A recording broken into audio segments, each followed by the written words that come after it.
오늘은 예수님께서 사망의 권세, 죄의 권세, 마귀의 권세를 깨뜨린 나를 기념하는 부활절입니다. 실제적으로 예수님께서 죽음을 당했고 또 제자들은 그 일로 절망과 좌절에 휩싸여 있었습니다. 제자들은 뿔뿔이 흩어졌고 여인들은 지금 예수님 부활했는 걸 믿었다면 향유를 가지고 갈 게 아니라 꽃다발 들고 가셔야 되는데 여인들은 몸에 향유 바르려고 준비해가지고 무덤에 찾아간 거예요. 예수님은 그런 제자들을 찾아서 부활을 증거해주고 또 확실한 증거들을 계속 보여 오늘 새벽에 말씀한 대로 500여 성도들에게 동시에 일시에 보이고 그랬어요. 그래서 오늘 본문 말씀을 통해서 부활 후에 하신 일이라는 제목으로 말씀을 나누고자 합니다. 첫째는 뭐냐?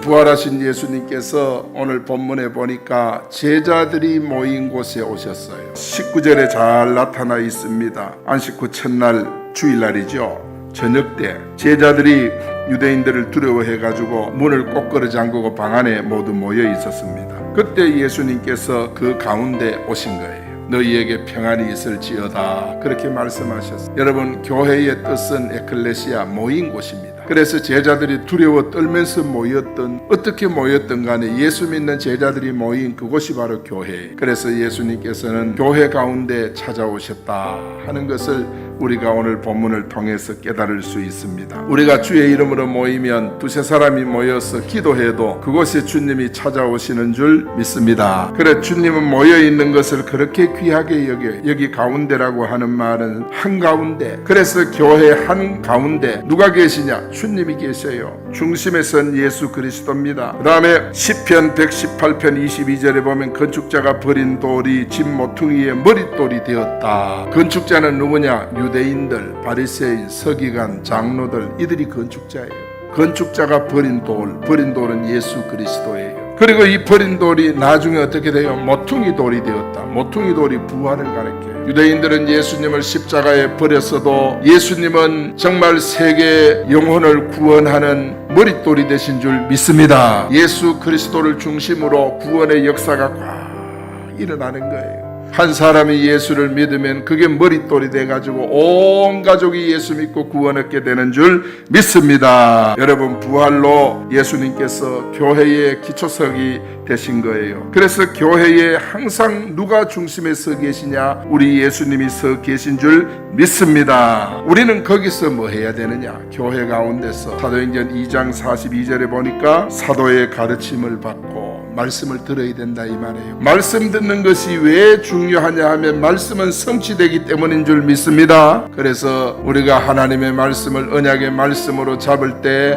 우리가 승리해요. 그리고 말씀을 받을 때 우리의 자세는 아멘으로 받아야 돼요. 아멘으로. 그래서 가르침을 받아 메시지를 듣고 교제하고 떡을 떼고 기도하기를 힘쓴다. 그렇게 말씀을 하셨어요. 그래서 우리는 항상 하나님의 말씀 안에서 우리가 거할 때 주님이 우리 가운데 늘 계시는 것입니다. 그런데 이거를 반대하는 세력이 오늘날 이 종교다원주의 같은 이런 이상한 사상을 가진 사람들이 이 교회를 방해하는 거예요. 정말 교회를 무너뜨리려고 얼마나 애쓰는 거예요. 그렇기 때문에 우리는 이런 세력들을 항상 조심해야 됩니다. 오직 예수님의 복음을 붙들고 정말 복음을 부끄러워하지 않는 교회, 우리 진천교회 되기 원합니다. 오직 예수님께서 한가운데 교회 중심에 성도들 사이를 왕래를 하시면서 교회를 지키시고 교회와 동행하시는 줄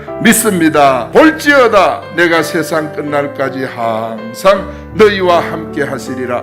예수님이 부활하신 것은 우리와 함께 하시기 위해, 임마누엘 하시기 위해 주님께서 부활하신 줄 믿습니다. 교회 가운데 오셔서 두 번째로 보면 우리 주님께서 제자들에게 옆구리를 보여주셨어요. 14절에 보니까 이 말씀을 하시고 손과 옆구리를 보이시니 제자들이 주를 보고 기뻐하더라. 부활의 감정은 뭐예요? 기쁨인 줄 믿습니다. 왜 주님께서 이 양손에 못이 박히고 옆구리에 창에 찔렸습니까? 그것을 보여주시는 것은 뭐냐? 우리를 사랑하신다는 증거입니다. 우리를 얼마나 사랑하신, 우리 예수님이 이 땅에 오신 것도 하나님이 세상을 이처럼 사랑하사 독생자를 주셨으니 이처럼 사랑해서 이 땅에 인간의 몸을 입고 예수님께서 나타나신 줄 믿습니다. 주님은 항상 사랑의 흔적 이걸 가졌어요. 주님이 사랑의 흔적을 가졌기 때문에 우리도 주님같이 양손과 양발에 못 박힌 흔적 가질 필요가 없습니다. 주님을 믿으면 그 흔적은 내 흔적이 되는 줄 믿습니다. 그렇기 때문에 우리는 그 흔적을 가지고 열심히 복음 증거하고 생명 살리는 일에 최선을 다해 달려가면 이것이 바로 주의 사랑을 이 땅에 나타내는 것이 되는 줄 믿습니다. 여기 보인다고 하는 말은 드러낸다는 뜻이거든요. 드러낸다,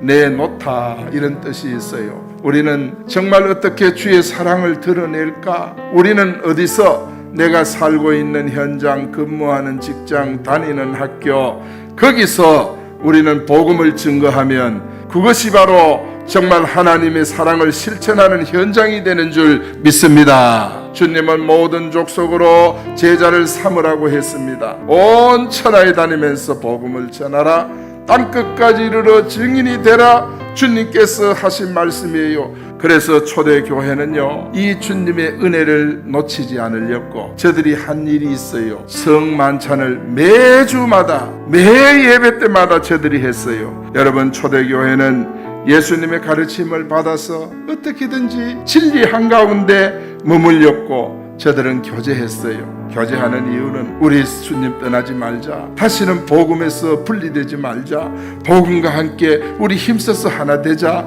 이러면서 막 교제한 거예요. 예수님의 십자가 사랑의 증거를 생각하고 저들은 또 생각하고 늘 기억하고 그러기 위해서 교제하고 떡을 떼고 같은 떡과 같은 잔을 마시는 주의 만찬을 날마다 이어나갔던 거예요. 사랑하는 여러분, 교회는 이렇게 진리를 붙들고 또 예수님의 사랑을 의지함으로 날마다 굳게 서 갈 수 있는 줄 믿습니다. 이것이 언제까지, 종말 재림 때까지 지속해야 될 줄로 믿습니다. 사랑하는 여러분, 참 자기 몸에 주님께서 많은 흔적을 가졌어요. 주님은 사랑의 흔적, 정말 부활하셨지만은 여전히 못자국은 남아있어, 창자국은 남아있었어. 그게 바로 뭐냐? 사랑의 흔적. 사랑하는 여러분, 우리가 교회를 한평생 섬기면서 우리의 손에도 사랑의 흔적이 있기를 축원합니다. 지어지지 않는 흔적이 있기를 원합니다. 많은 사람들의 입에서 여러분의 그 사랑의 흔적이 지워지지 않기를 바랍니다. 우리가 이런 흔적을 가지는 것이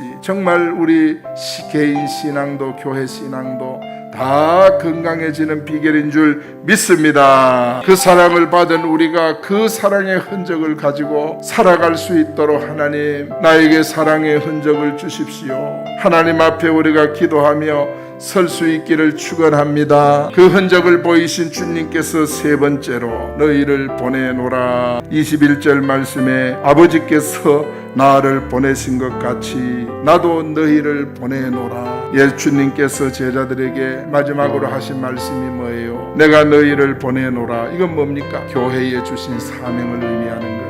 여러분, 사명 없는 인생이 없어요. 사명 없는 모임이 없어요. 다 사명이 있는 거예요. 이것은 바로 십자가와 부활을 전하는 신앙을 가리키는 거예요. 예수님이 오신 목적은 영혼 구원하기 위해 오신 거예요. 여러분, 이를 뭐로 이루셨습니까? 십자가와 부활로 완수하신 줄 믿습니다. 이 보낸다는 뜻은 이 파송한다는 뜻이거든. 오늘 여러분, 우리 예수님께서 우리 진천교회를 파송하시는 파송 시간인 줄 믿습니다. 그래서 아버지께서 나를 보내신 것 같이 나도 너희를 보낸다. 예수님은 아버지 하나님의 파송을 받아서 십자가 정말 지는 그 자리까지 내려가시는 그야말로 사망의 고통, 음부의 고통을 주님이 다 당하셨습니다. 이제는 그 사명을 제자들에게 맡긴다는 거예요. 그래서 온 세상을 구원하고 온 세상을 살린다. 온 세상이 누구냐? 여러분 주변의 불신자, 여러분 한 가정의 불신 가족들, 그들이 온 세상입니다. 그들에게 우리는 복음 증거해야 될 사명이 우리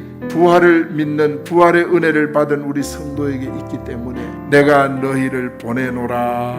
예수님을 증거하는, 예수님을 드러내는 우리 사랑하는 진천 성도 여러분 되기를 축원합니다. 교회는요, 예수님의 사랑과 부활의 흔적을 계속 드러내야 돼요. 교회가 말하지 않고 잠잠하면 안 되는 것입니다. 정말 너희가 잠잠하면 이 돌들로도 소리치게 하겠다 그랬지 않습니까? 그래 초대교회는 그 같은 예수님의 모습을 잘 보여주는 증인이 된 거예요. 그래서 우리는 항상 이 마지막 시대 하나님께서 우리를 이곳에 남겨두신 것은 우리를 통해서 이 땅을 살리라는 하나님의 크나큰 사명과 주님의 위대한 뜻이 있는 줄 믿습니다. 부활하신 예수님이 제자를 찾아오듯이 부활하신 예수님을 믿는 우리가 그 복음을 들고 우리는 두려워 떨고 외롭게 살아가는 정말 불안해 잠도 자지 못하고 노이로제로 정말 힘들게 살아가는 우리 이웃들을 찾아가라는 거예요. 그들 가운데 복음 들고 나서라는 것입니다.